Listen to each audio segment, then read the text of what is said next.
identités, se cherche une utilité justement pour avoir une valeur d'échange et conséquemment de pouvoir subvenir à leurs besoins et évidemment avoir vis-à-vis des autres une marque d'affection ou une capacité de dire ben tu m'aimes-tu, je t'aime bien, on peut être des amis, on peut se marier, je suis important dans ta vie. Tu sais, tous les gros questionnements de l'existence là, passent beaucoup par la recherche d'une fonction pour se donner une assurance d'avoir un rôle à jouer dans les gens.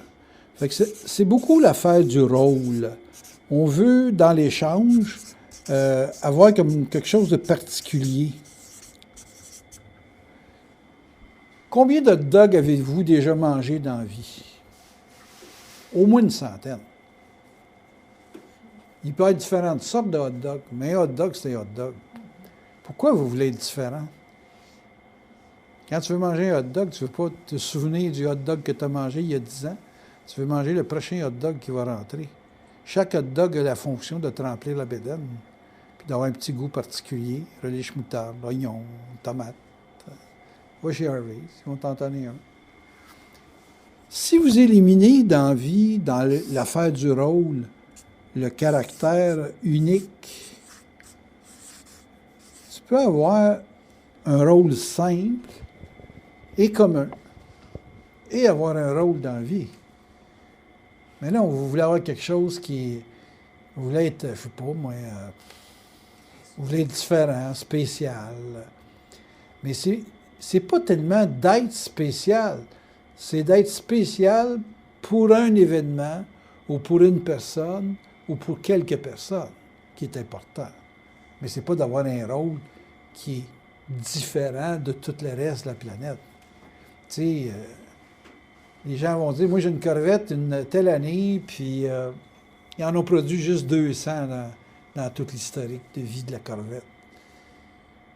Fait que c'est comme l'être humain est pris à cause de la réflexion puis à cause de l'ego, de la recherche d'une fonction qui est particulière. En d'autres termes, qui ne s'échange pas avec tout le monde, qui ne s'échange pas parce que ce n'est pas quantitatif. Alors que les meilleures fonctions dans la vie, c'est des fonctions où ta fonction répond à des milliers d'individus. OK? T'es dentiste, comme Fernand, puis tu réponds à 30 000 clients dans ta vie. Il y a bien des dentistes sur la planète. Mais la fonction d'arracher des dents peut se faire différemment, mais il reste quand même que c'est soulager quelqu'un d'un empoisonnement dentaire, ou je sais pas, une affaire qui fait que ça fait mal. Et puis, tu sais, quand tu as besoin d'une personne, tu as besoin surtout qu'elle fasse un travail qui va t'enlever un mal ou une particularité quelconque. Donc, bien important de comprendre que le rôle peut vous isoler et vous empêcher de voir votre fonction parce que vous voulez avoir un rôle qui est unique. Vous voulez avoir un rôle que les gens dépendent de vous autres. Mais si vous enlevez tout ça, vous pouvez avoir des fonctions ça peut être très sophistiqué, mais il faut regarder le rôle qu'on joue comme possible de s'étendre à beaucoup de gens, à la limite de tes capacités. Tu sais, infirmière, ça peut être un rôle de soutien pour des gens qui ont des problématiques physiques, psychologiques, peu importe la problématique médicale. Et puis, plus tu es capable de répondre à des milliers de gens, plus ton rôle est facile à saisir. Fait que quand vous cherchez votre fonction dans la vie, puis vous voulez vraiment que ça soit excessivement différent des autres, c'est bien difficile de le voir parce que vous ne voyez pas l'action que ça a dans la vie.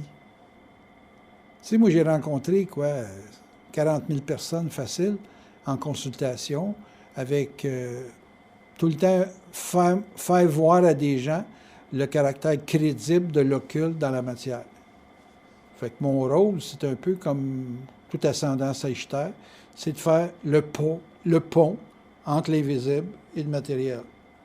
Et je forme les gens à faire des lectures entre l'invisible et le matériel. Je forme des gens à leur faire voir leur côté invisible